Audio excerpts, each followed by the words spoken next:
Jamie Vardy doit sortir avant la fin des matchs à cause de son bracelet électronique. Waouh! Un truc de fou! Il y a des histoires de footballeurs qui méritent un roman. Celle de Jamie Vardy en fait partie.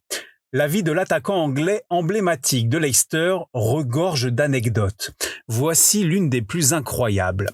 À ses débuts, en 2003, à l'âge de 16 ans, il joue avec les U18, puis la réserve du modeste club de Stocksbridge Park Steels, qui évolue en 8e division anglaise. Son tempérament rebelle prend souvent le dessus sur le terrain et en dehors. Comme lors de cette bagarre à la sortie d'un pub, il est reconnu coupable d'agression et doit porter un bracelet électronique. Dans son autobiographie, Jamie Vardy raconte « J'ai voulu défendre un ami qui était sourd. Des gars se sont moqués de lui parce qu'il portait une prothèse auditive. Ils nous ont attendu 1h30 devant le pub.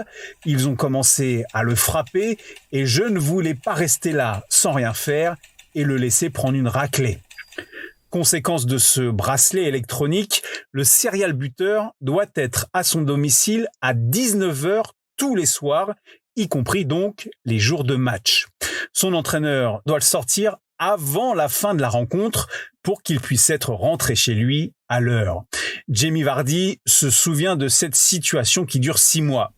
Si on jouait trop loin à l'extérieur, je jouais seulement 1 heure. Je sautais par-dessus la clôture pour filer directement dans la voiture de mes parents pour être sûr d'être à la maison à temps.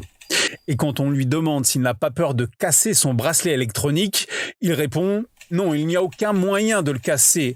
Même si on vous donne un coup de pied, vous pouvez le frapper avec un marteau, il ne se détache pas. » Quelques années plus tard, Jamie Vardy devient le nouveau phénomène du foot anglais.